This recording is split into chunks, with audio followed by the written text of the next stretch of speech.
to me, I feel like even more so than normal, there's an enormous amount of pressure, more so than being the typical, whatever they are, 3-4 point favorite. There's an enormous 5 point favorite. There's an enormous amount of pressure, I think, on the Rams in this game because of what you said, because of the all-in philosophy. I can see the story. The year of the Georgia Bulldog. The Georgia Bulldogs finally break down the barrier and win their national championship. And who's the quarterback? Matthew Stafford, former Georgia Bulldog, is going to hoist the Super Bowl trophy. All right, guys, it's prediction time. So, Ryan, what's your prediction? Give me the Bengals. Oh, yes. Give me the Bengals. He's finally jumping on the Bengal bandwagon. Give me the Bengals. Yeah, there's something about the Bengals. So we've got 3 Cincinnati Bengals to the spread, 2 LA Rams to win straight up, 2 unders, and 1 over. Okay. Which is just about kind of where the line is. Yeah. Yeah. So pick which one of us you like best and listen to that guy. That's exactly right. That's what I would advise.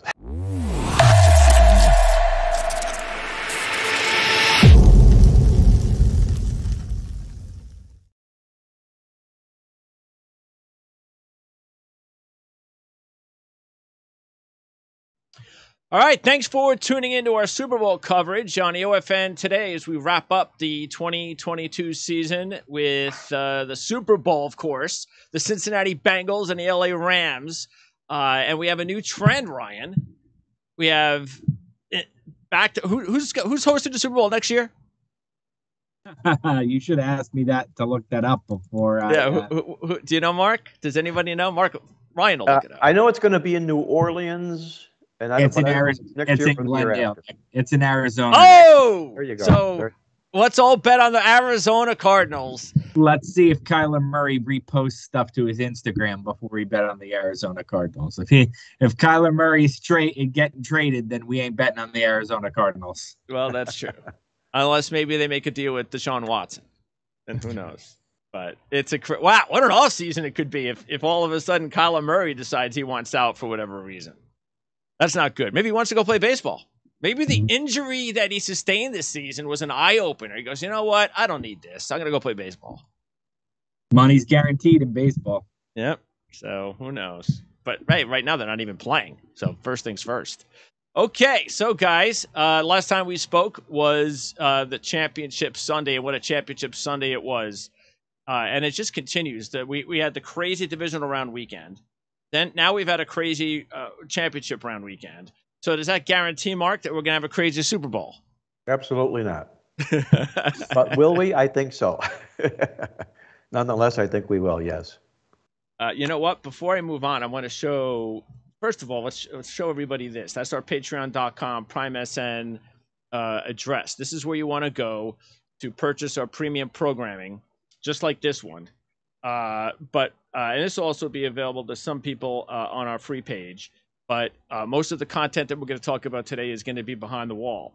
And I also want to let everybody know as I switch that over, because this is something that I just want to throw in there as quick as possible, as you can see. And this is if you go to the Patreon page here right now, and you scroll all the way down here, right about here, you see where it says all 15 levels. You just pop that open. You see the playbooksports.com logos.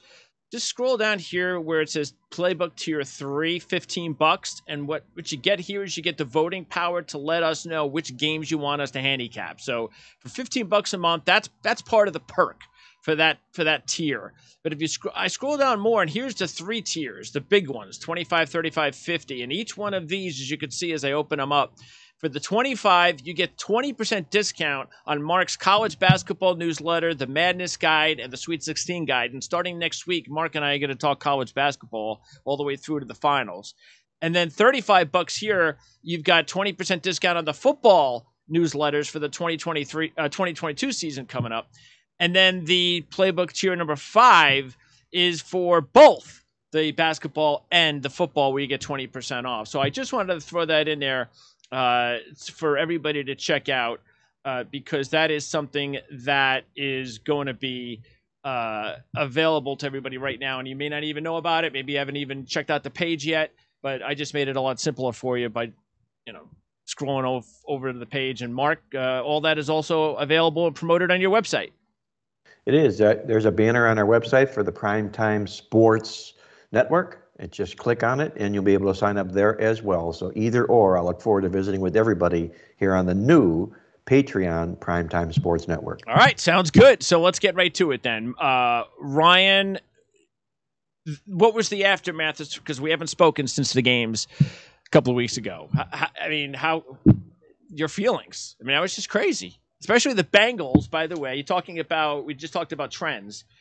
The first team, they were the second team in the last 116 games to win a game trailing by 18 points. So how about that? Yeah, I mean, honestly, my takeaway, maybe it's because I cover the Jets and Giants, so I'm so focused on what it means for the losing team every week. But my honest takeaway was that Patrick Mahomes, man, he's been to the Chiefs, Andy Reid. They've been to 4 straight AFC championship games, and they're going to have 1 Super Bowl to show for it. Yep. I mean, I can remember writing after they beat the 49ers that, here comes the NFL's next great dynasty. And it hasn't come. It hasn't come. I mean, they're great. They're the best team. They'll probably be number 1 in next year's power rankings. But when it comes to finishing the job, just like it's kind of been the whole story of Andy Reid's career, he's lucky he got that one because they just don't finish it. The Bengals, they're ahead of schedule. It's a great team that gives everybody a lot of hope. If you're the Giants, if you're the Jets, if you're the Lions, the Texans, you go, look how quickly the Bengals did it. And the truth is they got Joe Burrow, and you don't have Joe Burrow. But the other truth is they did a lot of smart things. They made a lot of smart draft picks. They have a lot of good young players. They didn't overpay veterans in free agency just to jump from 2 to 6 wins. Kenny Golladay, Giants. But, the Bengals are a team that shows the NFL can give you hope if you make a couple of right decisions, if you get a little lucky like they did with Joe Burrow. And look, it's not easy. They turned down 3 first-round draft picks from the Dolphins for Joe Burrow. And they were offered 3 firsts. Yes. 3 firsts for the number 1 pick. Most teams would jump at that. They said no. They had conviction in their guy. Imagine how disastrous if Joe Burrow wasn't very good, turning down that trade would be. So Bengals made a lot of right decisions, and it's cool that they're in the Super Bowl. My whole life they've been the Bungles, and here they are. So that was my takeaway from the AFC. What do you guys think about the NFC? Mark? Well, the NFC side of things, Ryan, using that same parallel, the LA Rams traded 3 first-round draft picks to acquire Matthew Stafford. So, they pulled the trigger. They went ahead and did just that. And coincidentally, we're finding both quarterbacks pairing off against each other.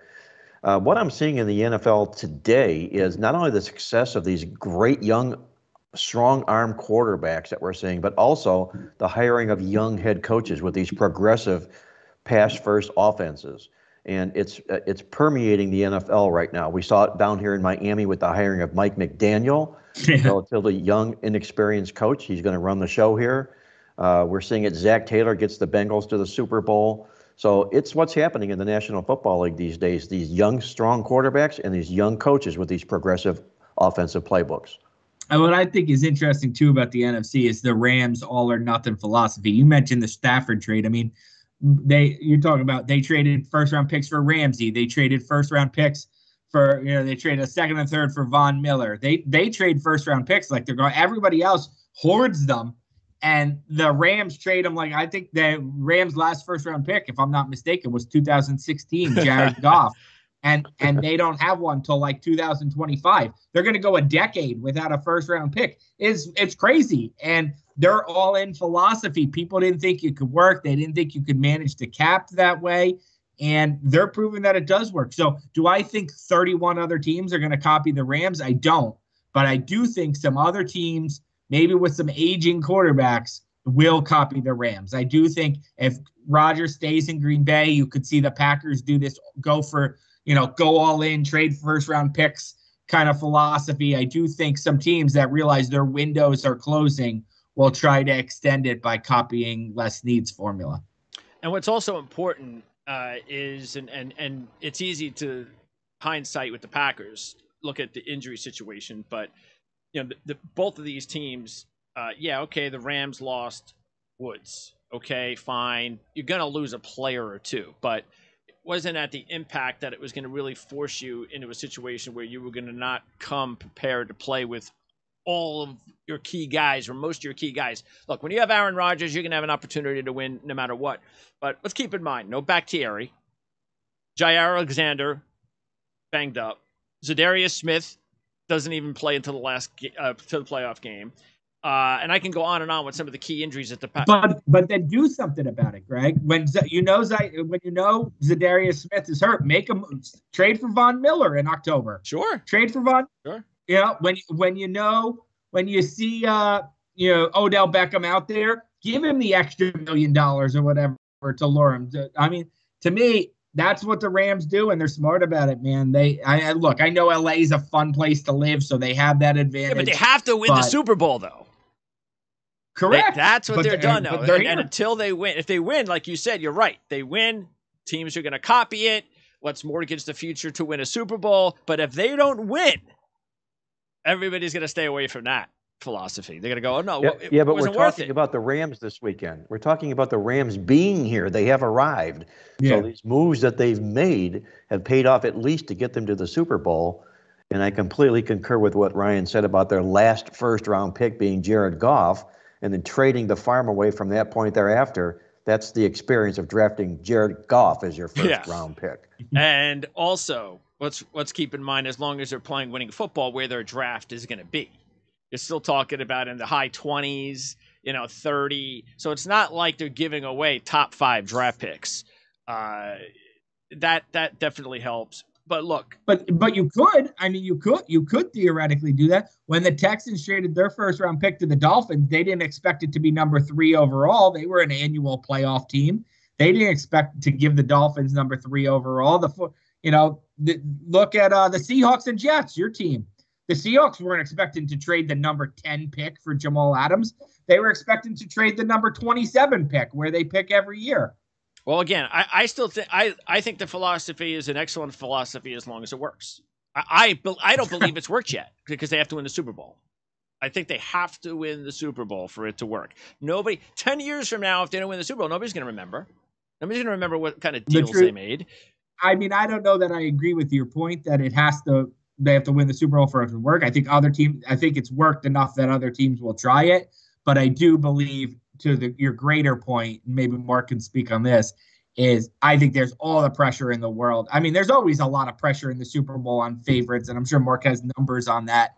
But to me, I feel like even more so than normal, there's an enormous amount of pressure, more so than being the typical, whatever they are, 3-4 point favorite. There's an 5-point favorite. There's an enormous amount of pressure, I think, on the Rams in this game because of what you said, because of the all-in philosophy. I think it balances just a little bit, Ryan, in the fact that there's tremendous pressure on Joe Burrow here as well. He's the most hyped quarterback or most hyped player in the Super Bowl this year. A young 25-year-old quarterback making his first start in the Super Bowl. I have a prop that we'll talk about a little bit later on in the show here about that, but they do not fare well when they're that young in their first Super Bowl game. So hence the pressure is likely going to be upon Joe Burrow in this game as well. And you know what I've heard a lot, to your point, Mark, is I've heard a lot like, well, he'll be back, right? He'll be back. He'll be back. And it's like, Dan Marino might have something to say about that. Yeah, really. Especially when you're playing for the Cincinnati Bengals franchise. Especially when you're playing in the AFC, right? Like, only one guy every year can go to the Super Bowl between Mahomes, Burrow, Herbert, Lamar Jackson, Josh Allen. Only one of those guys is going to the Super Bowl every year. And I know we talked about this before. Here's the thing with Burrow. And I think now that he's in a situation where he could become the first player ever to win the Heisman, the College Football Championship, and the Super Bowl, is that you get and it doesn't have to do it this year, but you just get the feeling that he's going to be that type of guy, whether it's this year or, and I get what you're saying about will he return? You never know. Anything's possible. But this Burrow has got that something else in him that just leads you to believe that he's going to be a little bit different, that he's carrying this franchise a little bit more even than those other guys, because those other guys had even a little bit more help. They had veteran coaches like Andy Reid and Pete Carroll and a defense and an explosive offense. And this Burrow, he just seems to be carrying it all himself almost. And you just get the feeling that not only will he return again, but he'll definitely end up as that one player that wins all three. That'll be checked off the list. And that's why it's hard for me not to pick them this week. I'm not saying I'm going to, because I just 50-50 split, but because you just kind of want to be there. You want to feel like, hey man, I was there when I believed in him way back when. Like, it's like believing in Tom Brady, because I remember when I picked the Rams the Patriots to beat the Rams that year. It was a great feeling to because I believed in Brady and the team, and I was able to carry that for years. And I feel like doing the same thing with Burrow. I think this might be the same thing, and I feel like starting now would be a good idea instead of looking back on Monday and going, I should have believed in Joe Burrow. Well, you've got a lot of reasons to believe in Joe Burrow. There's no question about that. He's taken over, I think, right now, the number one slot of quarterbacks in the National Football League ahead of Patrick Mahomes, basically due to Mahomes' poor performance here of late in the postseason. But he is the it guy right now, Joe Burrow is. And like you say, you don't want to miss the chance to be there when he's hoisting that Super Bowl trophy. But you also have to look at the boxes that are on the other side and what the LA Rams bring to the table in this game. Yeah, because Ryan, that's the other thing is you got, all right, well, I can see the story. The year of the Georgia Bulldog. The Georgia Bulldogs finally break down the barrier and win their national championship. And who's the quarterback? Matthew Stafford, former Georgia Bulldog, is going to hoist the Super Bowl trophy. You also have, again, the fact that they went out and they were able to make the deal with Odell Beckham. They made the deal for Von Miller.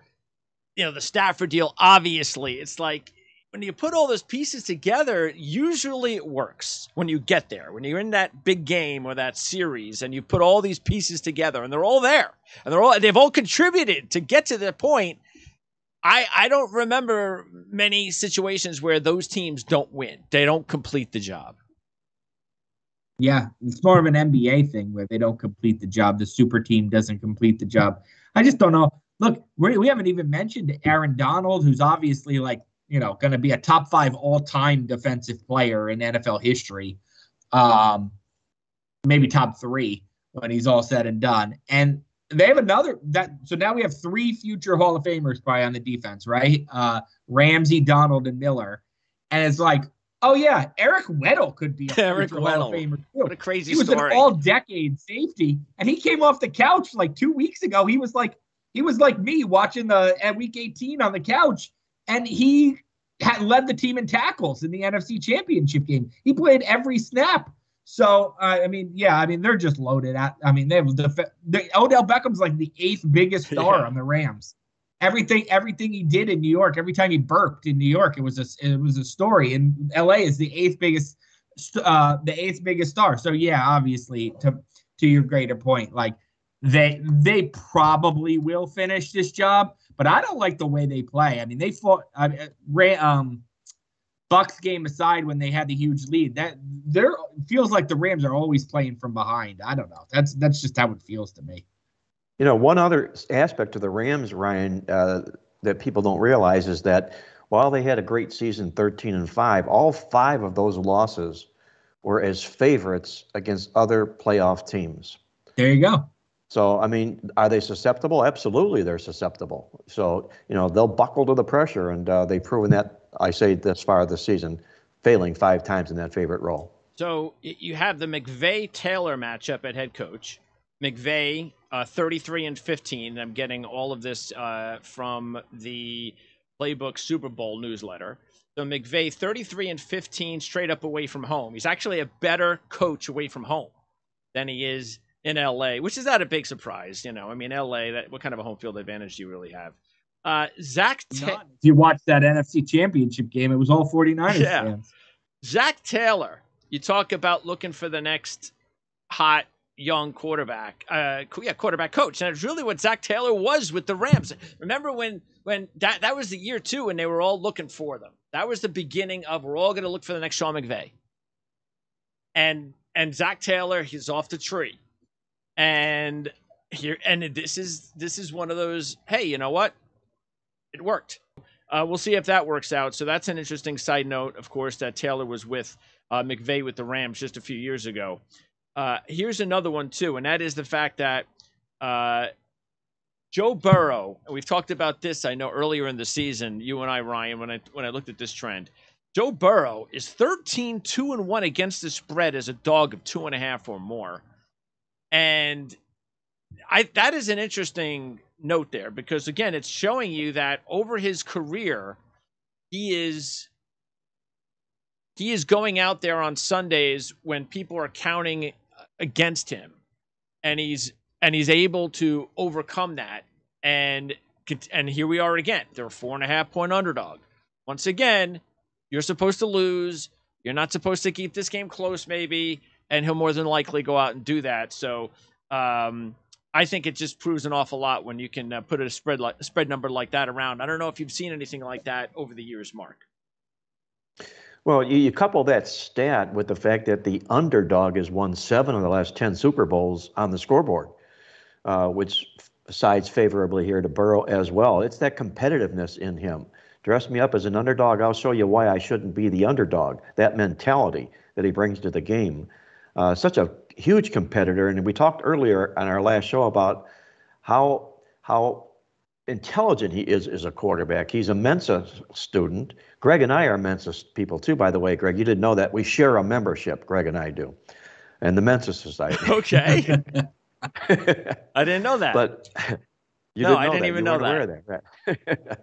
Well, anyhow, you've got in Joe Burrow here a very, very intelligent, talented quarterback who, like you mentioned here, in a role of an underdog, really, really responds to the particular role. And I think that really is an extra additive to Joe Burrow and all of his success here. And I think it's also going to be an additive factor in this game as well. Yeah, and how about this one? Joe Burrow and Jamar Chase have never lost a postseason game together. They're 7-0 straight up and against the spread, college and the NFL. I like that one. But this is the best one. That's a pretty strong number. Yes. All right, this is a tip for anybody out there that's trying to be smart. And I'm going to take the Bengals to cover, but the Rams to win. So if you're thinking of being smart like that, straight up Super Bowl winners are 47-6-2 against the spread. So I wouldn't go try to be smart. If you're going, in my opinion, if you're going to take the Bengals, go ahead and take the money line, which is about what? What is the money line right now? About plus 175, 180 around there, Mark? Yeah, it's 175, 180, right? Rams minus. I think that's obviously a good wager right there if you like the Bengals. I'd rather take the close to 2-1 on the money line.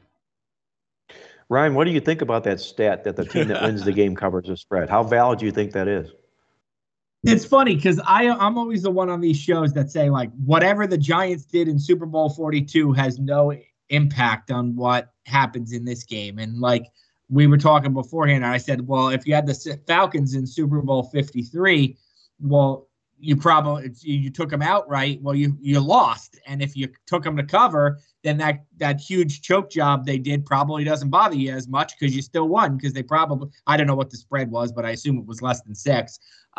Because they probably covered. So, look, I just watched the playoffs of 9 straight or whatever it has been, 8 of 9 games that end on a field goal in the last second.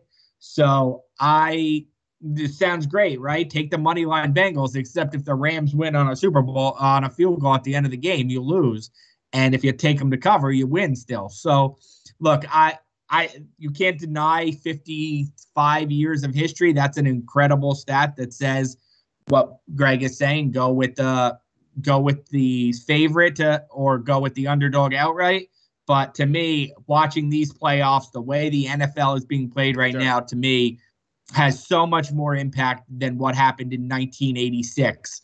So the way these games are, the way these kickers are, the way the 2-minute drill is now, to me, based on what I've seen this year, if I like the Bengals, I'm just taking them to cover. Yeah, I think it's more of a coincidental stat than anything else. Just the metrics. You add the numbers up and, the team who wins the game covers the spread. What it doesn't take into consideration is the fact that the underdogs who won those football games straight up largely weren't in consideration. I don't think anybody in their right mind would have bet Joe Namath on a money line to win the Super Bowl with the Jets as an 18-point underdog. Yep. I've also got a good customer of mine who comments a lot about what we do in our newsletter, in our daily coffee club, and he said, "You're calling the Rams by one. Why would you call the Rams by one when teams who win Super Bowl games have this fantastic number?" Well, you handicap the game. You don't handicap that coincidental stat, okay? And as you say, Ryan, all these games here in this postseason have been down to who scores last wins these football games. And they've been almost walk-off scores. So I think stats like that you throw right out the window. It's good for conversation, but not for handicapping. Yeah, that's why this just seems to be one of those games. You go back and forth either way. Bengals can win, and you've got good valid reasons. The Rams can win, you got good valid reasons, and it's one of those where, to tell you the truth, I think when it comes down to it, if I was going to bet the game, I might just do the Bengals money line solely because I think it could go either way, and I'm not going to invest a lot of money. I'll just throw some money at the game. I'm going to try to enjoy it, and if I make any money off of it, that's the best way for me to make money off of it, is to double my money on a bet like that in a game where the Bengals can win. So it's probably what I do, but it's obviously a game. I'm not going to sit here and tell you, even if the Bengals win next week, that I'm some sort of forecaster. It's just, that's to me the only way that the best way I think that I can enjoy the game and try to make some money. That's all. And by the way, as far as the props, because you sent me those Westgate super bet props, which I just always think they're incredibly crazy. There's like 1,000 different ways, maybe even more, to wager on the Super Bowl. And whenever I look at that, I always try to look at the odds. Because if you're not going to get odds, I'm not interested. I'm not interested in minus 120, 100. I mean, that's just, to me, what are you doing? So the best prop I found out, and here's my best one, the only one I would put money on, Cooper Kupp, 6-1 to win the MVP. That's my prop bet.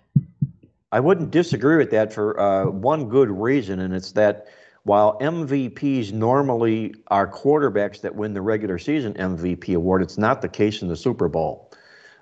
There have been quite a few other that have not been quarterbacks that have won. Go back to Von Miller with the Denver Broncos and moving forward like that. So it doesn't necessarily need to be that quarterback. It could be that game-breaking wide receiver, that running back that scored 3 touchdowns, somebody like that. And I'm with you on that path. If I'm looking for an MVP of the Super Bowl, I'm discarding both of the quarterbacks for one primary reason. They're the favorites, okay? You don't want to bet favorites in props. There's no advantage to doing something like that. You're looking for value.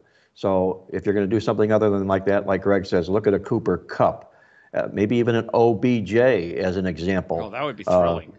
Who might bring you a big price. Okay, if he hauls in 3 touchdown passes. So well, let me chime in there because I like the MVP bet. I like the MVP bets. I do. That's something I get a kick out of.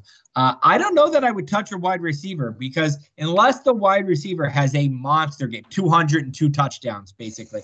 If a wide receiver goes for 125 and 2 touchdowns, well, all those stats are going to Stafford too. And then Stafford's also piling up his stats with Beckham. He's piling up his stats with Van Jefferson. So, say Kupp goes for 125 and 2 touchdowns. Well, if Stafford goes for 310 and 3 touchdowns, he's winning it. So it doesn't really, you know what I mean? It almost, for a wide receiver to win it, almost all of quarterback's production has to go to the wide receiver. So for that, I'll give you 2 guys I like.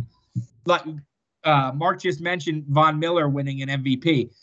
I think you see a decent amount of defensive guys. I can remember I covered a Seahawks Broncos blowout Super Bowl where I can't even remember the name. Malcolm Smith, was that it? Right. The linebacker? Yeah, right. Yeah, he won an MVP. That was the year that Russell Wilson won his first of, he thought, many Super Bowls. We all remember the year that my local guy over here where I am, Neil O'Donnell, threw 2 passes right to Larry Brown, and he won this MVP. So defensive guys can win it. I'll give you Aaron Donald, I think, at 12-1, I think I saw earlier today. I really like Aaron Donald to win it. I mean, obviously, everybody knows the people who vote on this stuff would love to give it to him. And then if the Bengals win, why not Joe Mixon? Joe Mixon, could he be 35-1? A running back, an every down running back, a guy who's going to get 20 touches in this game. is 35-1. Give me that any day of the week. Well, you want guys that are going to find the end zone, to build up their chances. And a guy like Joe Mixon can do just that. He can put the ball into the end zone, score 3 touchdowns, and it's difficult to make a case then for Joe Burrow. And you mentioned about Cooper Kupp and the quarterbacks; they're correlated. And usually, like you say, when it happens, it's largely because the quarterback was the person that was responsible for all those receptions and those touchdowns. Another good defensive player that I would look at would be Jalen Ramsey. I understand this now, and we'll find out whether this is the case or not, that they are not going to put Jalen Ramsey on Jamar Chase, okay? What Jalen Ramsey wants to do, his ego says, let me be the man, okay? I understand it to be the other case where they are going to instead double team Jamar Chase with 2 other defensive backs and let Jalen Ramsey be the guy back there that will dictate the flow of the secondary. So we'll see whether or not that all happens, but I think Jalen Ramsey could also be a potential defensive MVP. Well, the other thing on the flip side, Cincinnati better have some sort of strategy on how to stop Cooper Kupp, because you know that he is going to get a ton of targets.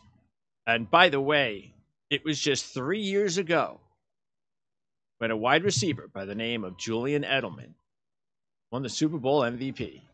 That's because Tom Brady had there a we terrible go. game. That's because Tom Brady that's the situation we're talking about. It was a very ugly defensive game. Yeah, that's the situation we're talking about. That's the outlier, right? Where all of Brady's stats basically went to Julian Edelman. So yeah, if that happened, sure. But like I said, I've seen huge Super Bowl performances where where the wide receiver didn't get it because the quarterback had a huge day. But yes, that comes to mind. A couple of Deion Branch won a Super Bowl MVP over Tom Brady too, right? So sure, it's happened, right? I mean, I think Santonio Holmes. Yeah. Santonio Holmes won one over Ben Roethlisberger. It's happened. Well, he had the big catch in the corner of the end zone. Yeah. So and Hines Ward also. Imagine Ben Roethlisberger going, wait, where's my MVPs? Yeah. Goes to all the receivers.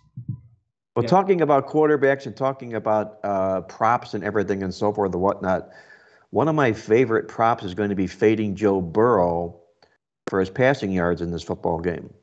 Very, very hyped quarterback, as we mentioned here. But I alluded to the fact earlier that he's 25 years old. And I did this extensive research, and I was really rather surprised at what it is that I found, is that he is the 7th youngest quarterback to make a Super Bowl starting debut. And the other 6 quarterbacks ahead of him that were 25 or younger, and that includes Dan Marino, Ben Roethlisberger, David Woodley, Jared Goff, Tom Brady, and Drew Bledsoe. Those quarterbacks, all of that age, who checked those boxes, they had next to horrible Super Bowls, okay? And their combined passer rating was 61.95. Wow. Yes. How about win and loss record?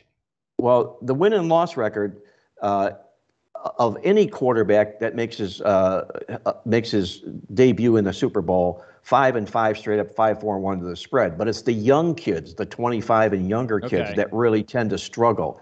And I don't think 61.95 for a quarterback rating is going to cut the mustard for Joe Burrow. What was in the this prop? football game. I'm sorry? What was the prop then? Prop is under 276.5 passing yards for Joe Burrow. Okay.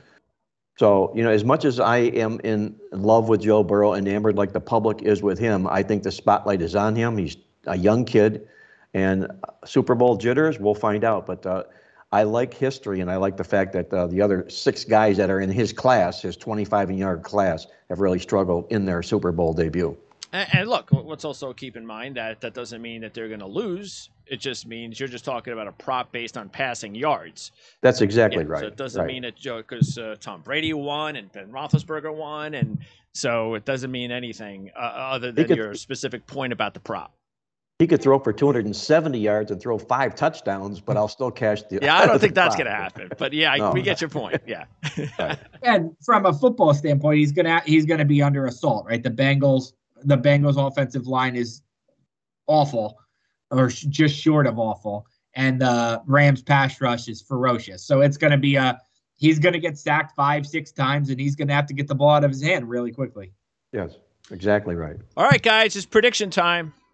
So, Ryan, what's your prediction? Give me the Bengals. Oh, yes. Give me the Bengals. He's finally jumping on the Bengal bandwagon. Give me the Bengals. Yeah, I there's something about the Bengals. Something about the magic. Look, I think it'll play out not quite as exaggerated as the AFC Championship game. I mean, if they fall down 18, I don't expect them to. I'm not going to say, okay, I feel good about this. But hey, watch out for the live betting then. If the Bengals go down like 2 touchdowns, I'm going to put some more money on the Bengals. I see a game where they're down 10 for most of the first half, and then they kick it into gear and win in the second half. That's what I see. Why not? It's what this whole playoffs has been. I'll pick the Bengals to win on a last play field goal. I'll pick them to win 27-24. Evan McPherson. He's 200-1 to win the MVP, by the way. If any kicker can do it the way he's going, Evan McPherson could be the first. If Adam Vinatieri didn't win the Super Bowl that year, they beat the Panthers. No one's winning the Super Bowl MVP. Yeah, I know. There's only one special teams player that has ever won the MVP. Do you know who that is, Mark? I do. I know. Yes. Do you know who that is, Mark? Chuck Howley. Chuck Howley. No, he was a defensive linebacker. Who was a special teams player? Desmond Howard. Chuck Howley. Oh, he was so linebacker. Okay, yeah, but yes. And Jake Scott was a safety back in the old days. But Desmond Howard is the answer. Desmond Howard, another Michigan boy. All right, so Mark, what's your prediction? Well, this is a tough one, guys. It's a tough one for me as a handicapper because Cincinnati is a Super Bowl underdog, popular favorite. The public loves the Cincinnati Bengals in this football game, and it relates largely to Joe Burrow, the infatuation with Joe Burrow in the game. There is not a home field advantage here for the Rams, however, although the game is being played in Los Angeles. And yes, they sleep at home, they roll out of their bed, and they show up at SoFi Stadium, much like they did at Tampa last year. But if Chris Andrews, who is the sportsbook director at the South Point, is on record as saying he awarded 0 points to the Rams for the home field advantage in this football game. 0. So all it benefits really is the players and the lack of travel in a football game like that. So getting back to the point about the public being all over Cincinnati in the game, it makes me very, very queasy to hop on a merry-go-round with the public backing an underdog. The public is usually all over favorites like white on rice. That's not the case in this particular Super Bowl game. If I didn't know that or wasn't aware of that, the handicap to me would go solidly to Cincinnati in this football game. Yes, they were 125-1 to win the Super Bowl before the season began. But that's old news. That's in the past. They've done so because they deserve to be here in this Super Bowl. I think the pressure is squarely on the home team, LA Rams, in this football game. And I've seen Matthew Stafford perform in his days at Detroit. Physically talented quarterback, yes, but I don't know if he's got the moxie and everything else to get the job done here. We called it Rams by 1 in the Playbook Super Bowl guide. I'm going to live with that. Rams to win the game by 1, cash the ticket with Cincinnati. And also my other sidebar note in this game is before the season began, I bet the Rams to win the Super Bowl at 14-1. So I'm cheering for the Rams on the scoreboard here anyway. Give me a score, Mark. You have it over or under 40? What is it, 48.5? You have it over or under? Yeah, I'm going to go under in this football game. I'm going to go under in the football game, 24-23. All right. Well, what about you, Greg? I'm going to go. Rams were also my Super Bowl pick in the beginning of the season to beat Buffalo. That almost happened. And of course, you know how I've felt about the Bengals all season. So that's why I said this is tough for me. I'm going to say by this much, I'm going to go with the Rams to win the game. But I am going to, if I'm in a wagering wise, when I'm deciding exactly what to do, I'm putting money on the Bengals on the money line. That's how I'm going to do it. But I do think the Rams are going to find a way to pull this out with all their veterans, and Matthew Stafford is going to get his Super Bowl, and Joe Burrow will get his one day, and maybe multiple Super Bowls one day. But this might be also it for Stafford, because we know it's very hard when you put a collection of players like this together. It never returns. And I'm not talking about Tampa Bay's roster. I'm talking about these veteran guys all gelling at once, and being healthy. It just doesn't come back again. And I think this is the Rams and maybe Matthew Stafford. I think this might be Matthew Stafford's last real chance to win it all. And I think he's going to get it. So, the year of the Bulldog. The year of the Georgia Bulldog. Over under 48.5. I will go with under. I'm the only one going over. I expect a high-scoring game. So you're probably right. I'm not an over-under guy, but I like over-unders. Yeah, I like over-unders. So we've got 3 Cincinnati Bengals to the spread, 2 LA Rams to win straight up, 2 unders, and 1 over. Okay. Which is just about kind of where the line is. Yeah. Yeah. So pick which one of us you like best and listen to that guy. That's exactly right. That's what I would advise.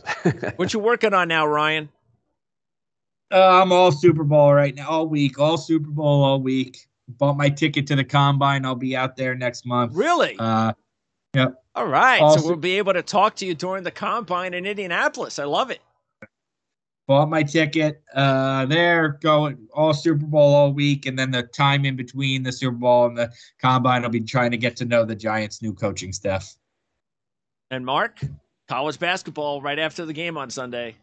Yeah, college basketball is a daily happening right now, but what I'm really working on and doing a lot of digging is for the preparation for the 2022 Playbook Football Preview Guide magazine.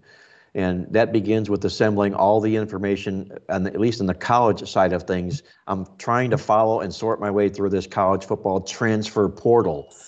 And, that's a maze all unto itself, and it forever changes. So tracking those players down, looking for transfers, looking for the 24/7 signing classes and all of those types of things. So a lot of overtime working on that magazine right now, and that's what we're doing because we have to have that magazine ready by the 4th of July. Oh, wow. All right. And like you said, it is a matter of, look, you have Lincoln Riley, the Oklahoma coach, and his quarterback, Caleb Williams, will be with USC next year. It's like the Caleb NFL. Williams, $1 million NIL bonus, signing bonus as well. Yeah. Good for them. All right, guys. Appreciate it. Great job. Ryan, we'll talk. Next time we talk, will more than likely be, again, about the NFL Combine and a little bit New York flavor football too, because this is a big time of year, even when the Super Bowl's over, for a lot of those losing franchises like the 2 in New York. So 4 top 10 picks in New York. Should be a very fun couple of months. So can't wait to cover that. And Mark, we'll talk next week when we begin our march to madness through the Final Four. That'll be a lot of fun talking college basketball, because you're going to have to help me get sped up on everything going on, because the only thing I've been watching in college basketball for the past couple of months have been every Rutgers game. That's about it. I just watch every Rutgers game, which is a really hard thing to do. Well, you make it through the Jets football game, so I can understand you can make it through the Rutgers. Well, yeah, you're right about that. So anyway, we'll talk college basketball starting next week. Thanks a lot, guys. Appreciate it as always, and we'll talk to you guys soon. Thanks, guys, and I look forward to catching up with Ryan at the Combine to find out what he learns. I'm really looking forward to that next conversation. Sounds good. Enjoy the games, guys.